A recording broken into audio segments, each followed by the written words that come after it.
Hello everyone, स्वागत है आप सभी का ए टू 5 क्लासेस पे। मैं हूं आपका दोस्त अमित। तो आज के इस वीडियो में हम बात करने वाले हैं क्लास 10th का गणित। और आज के इस वीडियो में हम बात करेंगे बहुपद। जो चैप्टर है अध्याय 2 है बहुपद, उसके बारे में बात करेंगे। और ये एक कंप्लीट रूप से इंट्रोडक्शन वीडियो होने वाला है। तो इस इंट्रोडक्शन वीडियो को पूरी तरह से देखिए और समझिए। इसके बाद से हम लोग इसके एक्सरसाइज 2.1 और 2.2 को हल करेंगे, जो आपके एग्जाम के लिए बहुत ही ज़्यादा इंपॉर्टेंट होगा क्लास 10th के लिए। ठीक है, तो अगर आप एक सीरियस स्टूडेंट हैं तो इस वीडियो को पूरा देखिएगा, क्योंकि यहाँ से आपको बहुत कुछ सीखने को मिलेगा। तो सबसे पहले हम समझते हैं कि बहुपद क्या होता है। तो इसमें सबसे पहले बहुपद में हमें जो बुनियादी अवधारणा समझनी है, जैसे कि हमारे पास यहाँ पे दे रखा है, इसका डिफिनीशन दे रखा है। तो सबसे पहले हम समझते हैं कि बहुपद क्या होता है। ठीक है, तो यहाँ पे बहुपद दिया हुआ है, तो इसको इंग्लिश में पोलिनोमियल बोलते हैं। साथ में आप इसका इंग्लिश भी याद करते रहेंगे। तो देखिए, चर और अचर।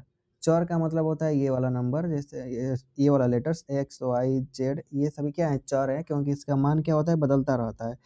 और चर का मतलब क्या होता है, कांस्टेंट। और चर का मतलब होता है कांस्टेंट। इसका मतलब ये है कि जैसे कि 5 हो गया, 7 हो गया, 8 हो गया, और इनके वैल्यू कभी नहीं बदलती है, तो इसलिए इसको कांस्टेंट बोलते हैं हम लोग। ठीक है, तो कह रहे हैं कि चर और अचर का ऐसा बीजगणितीय व्यंजक जिसमें चर की घात हमेशा एक पूर्ण संख्या होती है। हमेशा एक क्या होती है, एक पूर्ण संख्या होती है। ठीक है, जैसे देखिए, ये यहाँ पे एग्जांपल दिया हुआ है कि 2x² + 3x - 5, यह एक बहुपद है।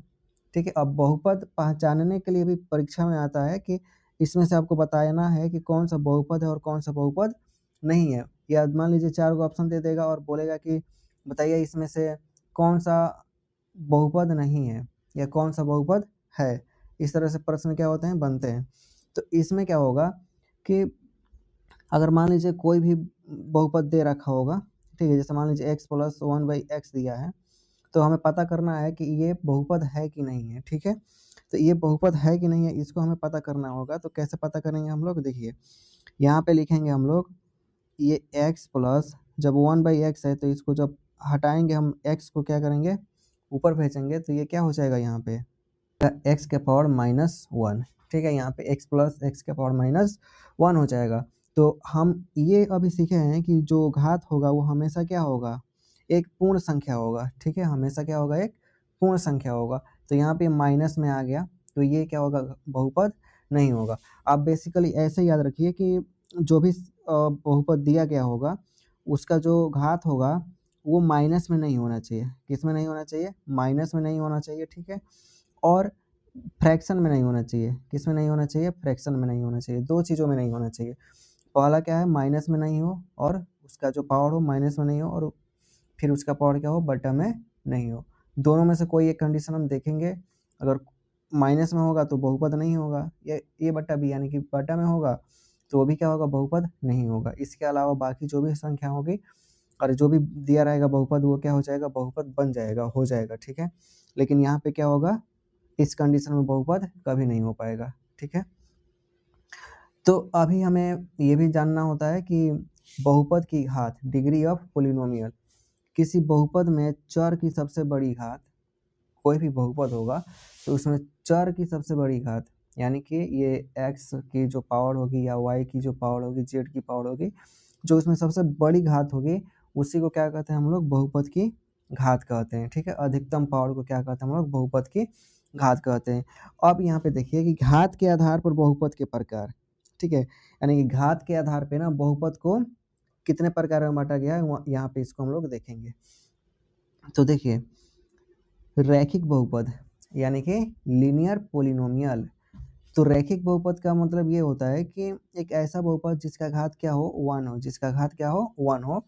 तो इसका सामान्य फॉर्म क्या होता है, ax + b, जहाँ a does not equal to 0 होता है। ठीक है, क्योंकि a बराबर 0 हो जाएगा तो इसकी कहानी खत्म हो जाएगा। ठीक ना, यहाँ पे देखो द्विघात बहुपद क्या कहता है, क्वाड्रेटिक पोलिनोमियल क्या कहता है कि घात क्या होना चाहिए, 2 होना चाहिए। द्विघात बहुपद में क्या होना चाहिए, घात 2 होना चाहिए। तो बेसिकली हमें इस चैप्टर में इसी के बारे में पढ़ना है। ठीक है, सामान्य रूप ax² + bx + c। तो इसका सामान्य रूप क्या होता है, ये एग्जाम में भी पूछ देता है कि द्विघात बहुपद का सामान्य रूप बताइए। तो आपको याद रखना होगा ax² + bx + c, जहाँ a does not equal to 0। त्रिघात बहुपद का मतलब होता है क्यूबिक पोलिनोमियल, यानी कि जिसका घात क्या हो, 3 हो। तो नाम से ही पता चल रहा है कि रैखिक में एक घात होगा, द्वि में दो घात होगा, त्रिघात में तीन घात होगा, ठीक है। तो इसका सामान्य रूप क्या होता है, a x cube plus b x square plus c x plus d, जहाँ ए का वैल्यू क्या होना चाहिए, 0 नहीं होना चाहिए, ठीक है। तो यहाँ तक उम्मीद करता हूँ आपको समझ में आया होगा कि बहुपद किसे कहते हैं और घात के आधार पर बहुपदों को कितने भागों में बांटा गया है। तो इसी के आधार पर अब हम आगे देखते हैं और आगे समझते हैं कि ये क्या कहता है। बहुपद के शून्यक और उनका ज्यामितीय अर्थ। जो बहुपद के शून्यक और उनका ज्यामितीय अर्थ के बारे में पढ़ेंगे हम लोग। देखिए, तो बहुपद का शून्य क्या होता है, जीरो ऑफ ए पोलिनोमियल क्या होता है, इसको देखते हैं हम लोग। चर का वह मान जिसे बहुपद में रखने पर पूरे बहुपद का मान शून्य हो जाता है। यानी कि बहुपद का शून्य क्या होगा, बहुपद का शून्य वो होगा कि हमें कोई ऐसा वैल्यू पता करना होगा ताकि उस वैल्यू को उस बहुपद में रखेंगे और उसको हल करेंगे तो उसका वैल्यू एकदम क्या होना चाहिए, जीरो आ जाना चाहिए। तो उसको हम क्या कहेंगे, बहुपद का शून्य कहेंगे, ठीक है। अब इसका ज्यामितीय अर्थ क्या होता है, किसी बहुपद y बराबर px का ग्राफ x अक्ष को जितने बिंदुओं पर काटता है। ज्यामितीय अर्थ का मतलब ये हुआ कि यहाँ पे दो रेखाएं हो गई, ये एक को बोलते हैं x x डैश और ये y y डैश है, ठीक है। तो इसमें क्या होता है कि कोई भी रेखा हो और x अक्ष को जितना बार काटेगी, जितनी बिंदुओं पर काटेगी, तो उसको क्या कहेंगे, उस बहुपद के उतने ही शून्यक होंगे, ठीक है। जैसे समझिए, यहाँ पे x है तो ये कोई रेखा है, इसको ऐसे यहाँ पे काट दी, फिर ऐसे ऐसे करके ऐसे काट दी, तो यहाँ पे कितने, एक बार यहाँ पे काटी है, एक बार यहाँ पे और एक बार यहाँ पे। तो जो भी ये बहुपद बना है, इस बहुपद के कुल कितने शून्यक होंगे, 3 शून्यक होंगे। क्यों 3 शून्यक होंगे, क्योंकि ये क्या कर रहा है, 3 जगहों पे x अक्ष को क्या कर रहा है, काट रहा है। y अक्ष से नहीं मतलब है, x अक्ष को जितने जगह काटेगा उतनी ही इसका शून्यक होगा, ठीक है। यहाँ पे देखिए, बहुपद का प्रकार, ग्राफ का आकार कैसा होगा और शून्यकों की अधिकतम संख्या कितनी होगी। देखिए, रैखिक बहुपद क्या होगा, जैसे कि मान लीजिए ऐसा है, तो रैखिक बहुपद का मतलब क्या होगा कि एक सीधी रेखा होगी, स्ट्रेट लाइन होगी। ऐसे क्या होगी, स्ट्रेट लाइन, यानी कि इसको एक जगह काट रहा है ना, तो इसका एक ही आंसर होगा। क्या होगा इसका, एक ही गो आंसर होगा, ये माने एक ही गो शून्यक आएगा इसका।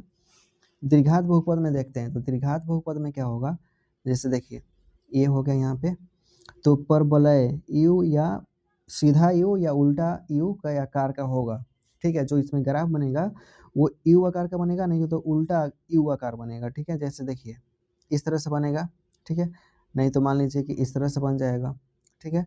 तो यहाँ पे जब दो बिंदुओं पर काट रहा है, कितने कितने बिंदुओं पर काट रहा है, दो बिंदु पे काट रहा है और एक्स अक्ष को काट रहा है, तो इसलिए इसके कितने आंसर होंगे, 2 आंसर होंगे, ठीक है। तो द्विघात बहुपद का टोटल कितने आंसर हो गए, 2 आंसर हो गए, ठीक है। उसी तरह देखिए, त्रिघात बहुपद, त्रिघात बहुपद का पता करना होगा कि इसका कितने आंसर होंगे। तो देखिए इसके लिए क्या होगा, ये ग्राफ हो गया हमारे पास, ठीक है। इसके लिए क्या होगा कि इसका वक्र रेखा होता है, इसमें क्या होता है, वक्र रेखा। वक्र रेखा मतलब इस तरह से, ठीक है। रुक जाइए रुक जाइए, ऐसे ये ऐसे लाइन हो गया। वक्र रेखा का मतलब ऐसे जाएगा, फिर ऐसे जाएगा, फिर ऐसे जाएगा, तो ये वक्र रेखा बना रहा है यहाँ पे, ठीक है। तो अभी देखिए यहाँ पे क्या हो रहा है कि यहाँ पे काट रहा है, फिर यहाँ पे काट रहा है, फिर यहाँ पे काट रहा है। तो x अक्ष को 3 बार काटा है ना, तो इसका शून्यकों की अधिकतम संख्या क्या हो जाएगी, 3 हो जाएगी। और इसका आकार किस प्रकार का होता है, वक्र रेखा होता है, इस तरह से, ठीक है। तो यहाँ पे एक बार ध्यान दीजिएगा कि मतलब रैखिक बहुपद होगा तो इस तरह से एक लाइन बनेगा, और द्विघात बहुपद होगा तो ऐसे बनेगा, सीधा यू नहीं तो उल्टा यू बनेगा। त्रिघात बहुपद होगा तो इसी में क्या होगा, इस तरह से लाइन बनेगा, ठीक है, वक्र रेखा लाइन बनेगा। अब आगे हम लोग क्या बात करते हैं इसमें, इसको हम लोग देख लिए, इसको तो देख लिए हम लोग। अब चलिए, अब लोग हम बात करते हैं कि शून्यकों और गुणांकों के बीच में क्या संबंध होता है, ठीक है। ये आपके बिहार बोर्ड क्लास 10th के लिए बहुत ही ज़्यादा इंपॉर्टेंट है, तो इस पॉइंट को बिल्कुल मिस मत करना आप। देखो, यह खंड जो है ये परीक्षा के लिए बहुत ही ज़्यादा जरूरी है आपके, ठीक है। तो यहाँ पे क्या करेंगे हम लोग, देखिए द्विघात बहुपद a x square plus b x plus c. तो सबसे पहले आपको याद रखना है कि a x square plus b x plus c ये क्या होता है, इसका जनरल फॉर्म होता है द्विघात बहुपद का, ठीक है। आगे देखो, अगर द्विघात बहुपद के दो शून्यक अल्फा और बीटा हों तो, जैसे कि मान लीजिए हम जानते हैं कि द्विघात बहुपद के दो शून्यक होते हैं, ठीक है। तो जब हम उसका आंसर निकालेंगे तो हम उसको मान लेंगे कि मान लीजिए कि उसका जो दोनों शून्यक है, तो एक को हम अल्फा मान लेंगे, दूसरे को बीटा मान लेंगे, ठीक है। एक को अल्फा और दूसरे को बीटा। तो इसमें एक क्या होता है कि शून्यकों का योगफल होता है, यानी कि अल्फा प्लस बीटा जब करेंगे हम लोग, तो अल्फा प्लस बीटा जब करेंगे तो माइनस बी बाई ए हो जाएगा, माइनस बी बाई ए हो जाएगा। तो इसका कहने का मतलब क्या हुआ कि माइनस माइनस तो अपने मन से लिखेंगे यहाँ पे, तो x का गुणांक जो भी यहाँ पे x का गुणांक होगा ना, जैसे कि x का गुणांक 5 होगा तो यहाँ पे 5 लिखेंगे। फिर x स्क्वायर का गुणांक, जैसे कि द्विघात बहुपद में x स्क्वायर हो गया, यहाँ पे 5 हो गया, तो इसका x स्क्वायर का गुणांक कितना है, 5 है, ठीक है। तो यहाँ पे बटा में 5 लिखेंगे, ठीक है। तो यहाँ से क्या कर सकते हैं हम लोग, इसको शून्यकों का योग क्या होता है, अल्फा प्लस बीटा। ये सब हम लोग अगले जब चैप्टर इसको हल करेंगे, चैप्टर में बनाएंगे इसको, आसानी से हम लोग समझेंगे, वहाँ पे भी डिस्कस करेंगे इसके बारे में। यहाँ पे आप इसको कॉपी में नोट कर लीजिएगा, यहाँ पे बहुत ही ओवरऑल मतलब इसका ये व्यू होने वाला है, जो आपके एग्जाम के लिए बहुत ज़्यादा इंपॉर्टेंट है। आगे चलते हैं, शून्यकों का गुणनफल अल्फा इंटू बीटा। तो अल्फा इंटू बीटा क्या होता है, सी बटा में ए होता है। अल्फा इंटू बीटा क्या होता है, सी बटा में ए होता है। तो कहने का मतलब क्या हुआ कि एक अचर पद होगा, जो सी होता है ना लास्ट में, a x square plus b x plus c, ये होता है ना, तो सी होगा यहाँ पे, ठीक है। अचर पद होगा सी, और फिर क्या होगा, बटा में क्या लिखेंगे हम लोग, एक्स स्क्वायर का गुणांक, यानी कि यहाँ पर जो एक्स है, एक्स स्क्वायर है, इसका गुणांक ए है, तो इसको हम लोग बटा में लिखेंगे। तो दीर्घात बहुपद के लिए शून्यकों का योगफल क्या होता है, अल्फा प्लस बीटा बराबर माइनस बी बटा में ए, और गुणनफल क्या होता है, अल्फा इंटू बीटा बराबर क्या होता है, सी बटा में ए होता है। आप इसको नोट कर लेंगे और इसको याद कर लेंगे। और एक मेन पॉइंट क्या होता है, देखिए यहाँ पे द्विघात बहुपद बनाने के सूत्र क्या होता है, ठीक है। यदि दो शून्यकों का योग अल्फा प्लस बीटा और गुणनफल अल्फा इंटू बीटा दिया होगा, तो आपको क्या करना है, तो सबसे पहले एक्स स्क्वायर लिखना है, माइनस लिखना है, फिर alpha plus beta into x लिखना है, प्लस अल्फा इंटू बीटा। ये क्या होता है, जैसे मान लीजिए कि हमारे पास मतलब एक बहुपद है, उसको हमने क्या कर दिया, हल कर दिया, ठीक है। एक बहुपद है, हमने उसको क्या कर दिया, हल कर दिया, ठीक है। देखो, अगर मान लो कि हम लोगों के पास एक 5x square plus 2x plus 3, ये क्या हो गया, हमारे पास बहुपद हो गया, ठीक है। जब ये बहुपद हो गया तो हमें क्या करना है कि इसका जब एक दो वैल्यू निकलेंगे, इसका दो शून्यक होगा, एक अल्फा और एक बीटा होगा, ठीक है। तो मान लो तुमको क्वेश्चन में दे दिया है कि एक बहुपद है जिसका शून्यक अल्फा और बीटा है, ठीक है, और इसका वैल्यू दे रखा है, तो तुमको ना क्या लिखना है कि एक बहुपद बना दो, तुम इसका क्या कर दो, एक बहुपद बना दो। तो बहुपद बनाने के लिए क्या करेंगे, यहाँ पे एक्स स्क्वायर माइनस अल्फा जितना दिया होगा उसको लिखेंगे, बीटा जितना दिया होगा उसको लिखेंगे, फिर एक्स लिखेंगे, फिर प्लस, फिर अल्फा और बीटा जितना दिया होगा उसको लिखकर इसको हल कर देंगे, तो हमारे पास क्या होगा, वो बहुपद बन जाएगा, ठीक है। आगे देखते हैं हम लोग त्रिघात बहुपद के लिए, ठीक है। इसमें बहुत ही कम क्वेश्चन पूछा जाता है। तो इसका जो जनरल फॉर्म होता है, a x square plus b x square plus c x plus d, ठीक है। तो इसके कितने शून्यक होते हैं, तीन शून्यक होते हैं, कौन कौन सा, अल्फा बीटा और गामा, ठीक है। तो इसमें शून्यकों का योग क्या होता है, alpha plus beta plus gamma बराबर क्या होता है, माइनस बी बटा में ए होता है, ठीक है। और दो दो करके शून्यकों का गुणनफलों का योग निकालते हैं हम लोग, ठीक है। अल्फा बीटा, फिर बीटा अल्फा, बीटा गामा और गामा अल्फा, तो ये क्या हो जाता है, सी बटा में ए हो जाता है। और इसमें क्या होता है कि शून्यकों का जब गुणनफल निकालते हैं हम लोग, तो माइनस डी बटा में ए करते हैं, ठीक है। अल्फा बीटा गामा बराबर क्या होता है, माइनस डी बटा में, माइनस डी बटा में क्या हो जाता है, ए हो जाता है, ठीक है। अब आगे देखो, एक यहाँ पे बहुत ही अच्छा दे रखा है कि बहुपदों के लिए विभाजन एल्गोरिदम, ठीक है।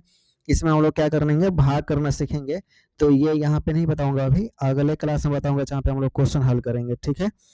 तो